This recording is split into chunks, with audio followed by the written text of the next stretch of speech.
Hey there, my name is Caitlin Austin. I'm a holistic herbalist, an EFT practitioner, and an intuitive eating guide, and this is EFT 101. EFT is a powerful DIY somatic processing tool. EFT stands for Emotional Freedom Technique, also known as tapping, and helps you efficiently and effectively release stored stress and trauma, regulate the nervous system, and reprogram subconscious patterns of belief. EFT integrates the ancient wisdom of traditional Chinese medicine with more modern approaches to healing, such as neuroscience. It works through a combination of gentle, percussive tapping on the meridian endpoints, along with breath work and modern psychology techniques. Before I show you what a round of tapping looks like, there are some important components you should know about. Breath, off-gassing, self-inquiry, and self-acceptance. EFT works best when you stay connected to the breath throughout the process. You want to focus on taking nice deep breaths into the belly, expanding the abdomen and rib cage, and then exhaling through an open mouth and a relaxed jaw, like this.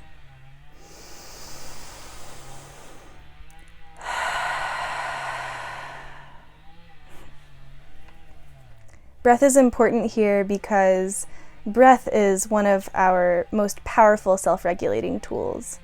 It's our only semi-autonomic system in our bodies. That means that we can control it at will.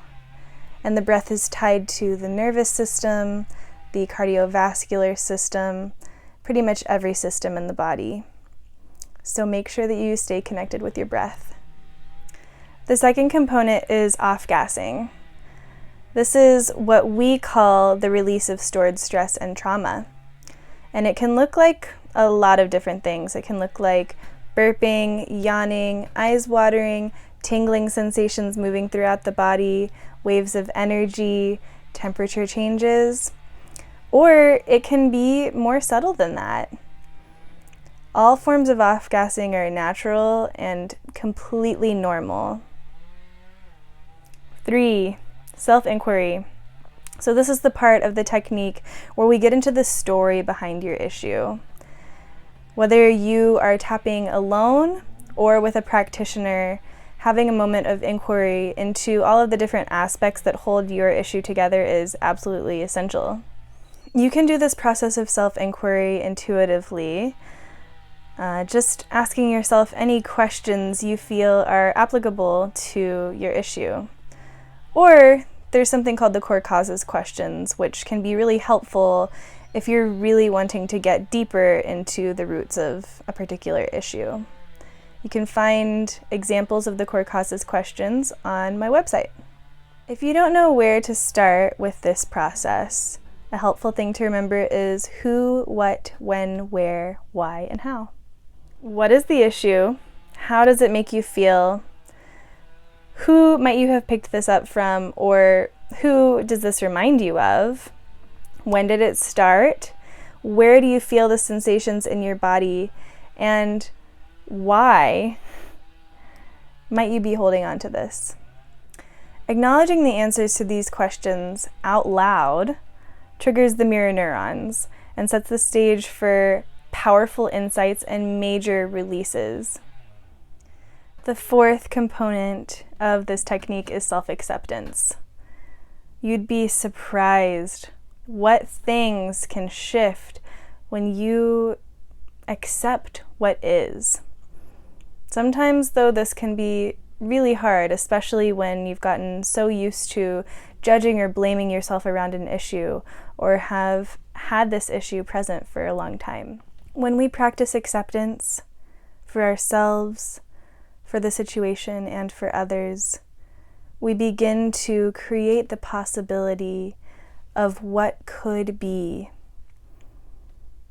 This is where all of the magic and power lies. The final component of an EFT session is the physical tapping. In actually tapping on the endpoints of our meridian system, we are moving energy throughout our entire bodies and basically flushing our systems so that we can clear out any excess residue or gunk that has built up over time. Here's what a round of tapping looks like.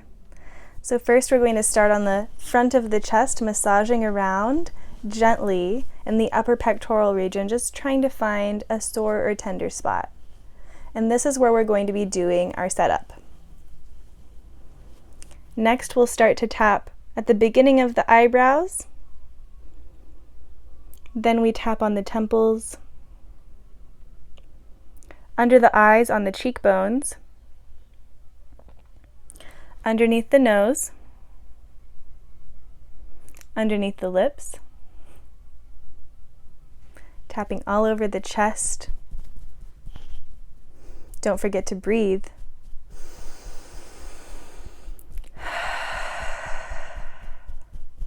Tapping on the front of the ribs, tapping on the sides of the ribs, about nipple height, side seam of the body. Tapping on the wrist. So you can bend your wrist a few times and see if you can find that bony protrusion of the wrist. And it'll be on the outside edge of the hand. Flipping the palm to face the heart, tapping down on the thumb where the nail begins. And then tapping on the index finger on that same point.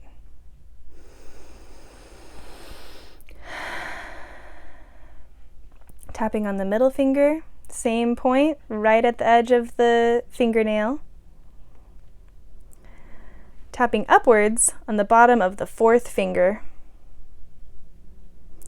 And then again on the original side, tapping down on the pinky finger. Tapping on the side of the hand on the karate chop point.